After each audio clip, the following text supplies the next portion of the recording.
Imposter syndrome is when you feel like a fraud. You doubt your abilities and you accredit your success to something external. It's a feeling, though. It's not based on logic. And that's something to remember. It is not based on facts, which means that facts won't always help you overcome it. I'm Lisa Harding, ex-EdTech CEO turned certified teacher career coach. It wasn't all that long ago that I was recruiting, interviewing, and hiring teachers for roles in corporate America. Teachers that ended up being some of my all-time best employees. Fast forward through my own career transition, where I left my role as CEO to become a stay-at-home mom, I now work with and empower teachers to transform their lives by turning their once distant career dreams into realities. In this podcast, I give you simple, actionable, step-by-step strategies to help you do the same. If you're a burnt-out teacher or simply need a change and you're looking to create a life you love, you're in the right place, friend. Let's get started. Welcome back, my friends. Today, I'm excited to introduce you to one of the Teacher Career Transition Academy's experts, Deiera Bennett. Deiera is here to help us identify and overcome imposter syndrome, something almost every teacher faces when changing careers. Deiera will guide us through practical strategies to build confidence and recognize our true value in the workforce.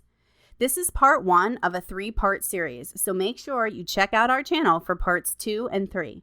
Now, over to Deiera. Let's dive in. Hello, everyone, and thank you so much for joining me today. We're going to be talking about conquering imposter syndrome. I'm Deiera Bennett. I help transitioning teachers confidently communicate their value to potential employers. Now, by this point, I've worked with hundreds of transitioning teachers, and I can tell you that imposter syndrome is something that will keep you stuck if you don't learn how to overcome it. I've seen teachers not apply for roles that they are overly qualified for simply because they feel like the fact that they are teachers means that they're not qualified for it. So let's jump right in and start talking about what is imposter syndrome. So, imposter syndrome is when you feel like a fraud. You doubt your abilities and you accredit your success to something external. So, if somebody says, "Wow, you did a great job with that training," you'll say, "Well, it was luck," or it was just a good audience, or the person who created the PowerPoint just did a really good job. You'll try to give the credit everywhere else other than just saying thank you. It's a feeling, though. It's not based on logic, and that's something to remember as we go through this presentation. It is not based on facts, which means that facts won't always help you overcome it. So an example of imposter syndrome would be, let's go back to the training example that I was using. Let's say that you have trained your colleagues on something and everyone loves the trainings that you do. But now that it's time for you to apply for corporate training roles, you feel like you're not qualified for them because why? That's imposter syndrome. It's something that you've done before. That's a fact, which means that it's something that you can do again. And so the facts are telling you this. That's what the logical conclusion would be. I've done it before. I can do it again. But again, imposter syndrome is not based on fact. And so if you feel that way about applying for a corporate training role, like in this example, imposter syndrome will hold you back. That's not how you get out of the classroom. Okay. But what's also important is knowing what imposter syndrome is not. Now, I hear transitioning teachers throw around the term imposter syndrome all the time. I would say probably 75% of the time, what they're battling is not actually imposter syndrome. It's that they aren't qualified for a role that they want yet. And they feel frustrated, they feel discouraged about it. And that makes sense. However, if you mislabel it as imposter syndrome, that means that you aren't going to do what's necessary in order to get qualified for the role because you don't realize that that's where the gap is. So, an example of this would be, let's say you've managed projects at school. And so you say, "Hey, I would love to be a project manager. I've read job descriptions. I feel like I would do great at it." Um, but you won't apply because you feel like imposter syndrome is what's keeping you from being confident. If you have never upskilled in project management, if you've never, studied what Agile and Scrum are, if you've never studied different project management frameworks, become familiar with the technology, know about the different processes, if you haven't done that yet, then you're not qualified for those positions yet. You can get qualified. I mean, most of the teachers watching this probably taught during COVID and had a ton of technology that you weren't familiar with, and you learned it quickly and did a good job. So you can get qualified. So don't let this discourage you. But if you say, well, it's my imposter syndrome, that's why I won't apply, that's giving you a scapegoat and not allowing you to address the true issue. And if you're putting that on imposter syndrome, you're not going to do the upskilling you need so that you can get qualified for the role. When there's a gap between what you know and what you need to know, that's not imposter syndrome. That just means that you aren't qualified yet. But like I said, you can get qualified. Okay, so back to real imposter syndrome and why it impacts transitioning teachers. A big one, this is my theory that I've seen to be true. Districts minimize the value of what teachers do. So, for example, when I was a teacher, I taught 5 different courses to 6 different grades. I started homecoming at the school that I taught at, which involved a lot of event planning, a lot of reaching out to different people in the community.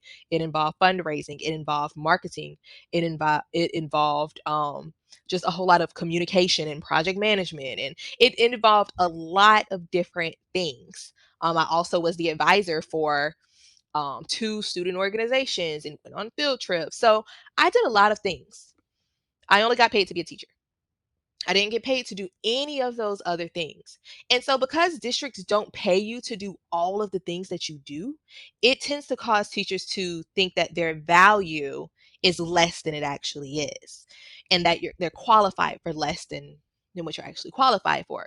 And so, using my example, I could conclude that, well, since the district isn't paying me for all those things, those don't really count.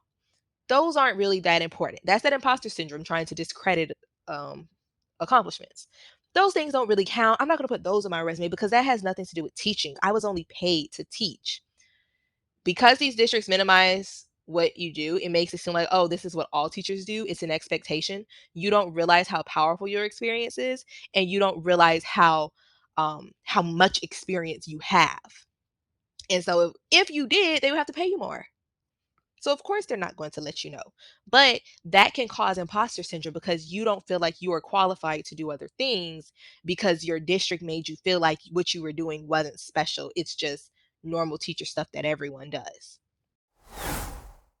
Today's episode is sponsored by the Teacher Career Transition Academy.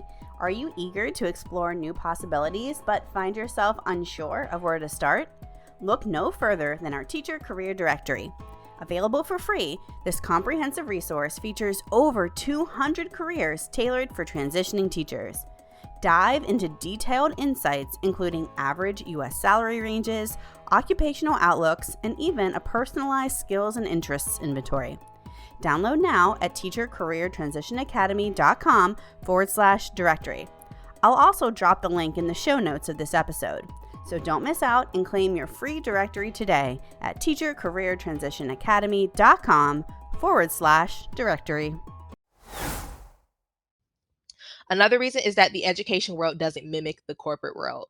So once you transition out, you'll notice that the way things are run are totally different. There's a lot more autonomy. There's a lot more just freedom, trust, depending on the company you work for. But in general, that's the thing. Appreciation doesn't mean getting a bag of chips and a pack of markers. Okay. I've noticed that in the education world, administrators treat teachers like children, the same way teachers treat students like children.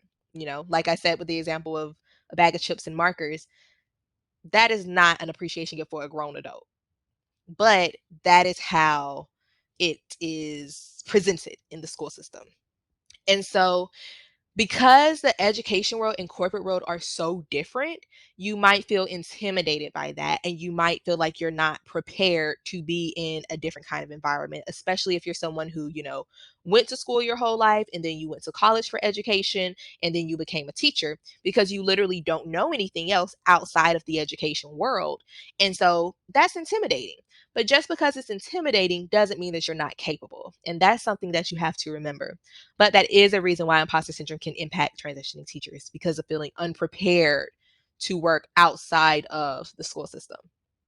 Another reason, loyalty is valued in education, so it can feel like you're betraying someone. If it feels like you're betraying someone, it's going to feel like you're doing the wrong thing and that you're doing something you're not supposed to be doing.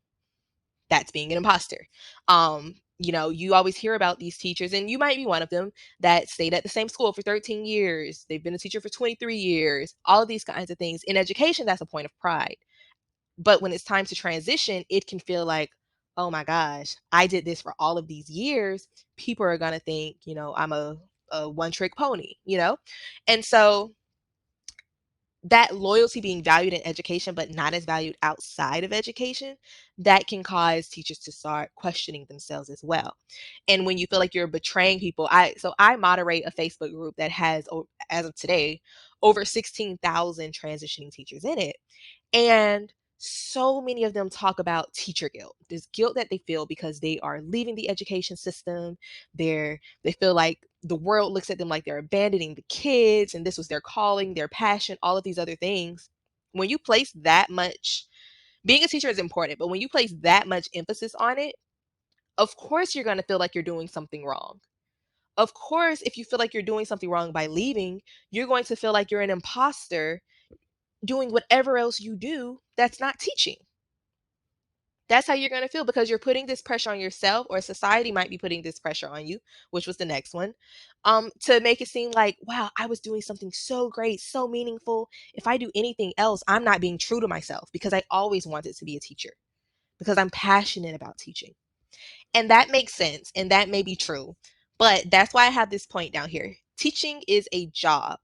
People switch jobs every day. Yes, you are passionate. Yes, you love the kids. Yes, you believe this was your calling, but it's a job. And the fact that you're considering transitioning means that your district, your administrators, the parents, the students have shown you that you are an employee. Yes, you do meaningful work, but if something happens to you, they will replace you. So teaching is a job. It is not who you are. It is not all you can do. You are not limited to teaching. You're not limited to it. The same way an accountant isn't limited to accounting. People switch jobs every day. You're not doing anything revolutionary, outrageous, or irresponsible by leaving education. You're doing something that's totally normal. And that's something that so many transitioning teachers need to hear, because honestly, the teachers put more of the pressure on themselves than society does. Because all you have to say to people who aren't teachers is, well, you could take my position. They're not going to take it. So that ends that conversation right there. But you might be putting more pressure on yourself, because you feel like, but this is my calling and I have to do this. And if I leave, the world will keep spinning. The world will keep spinning.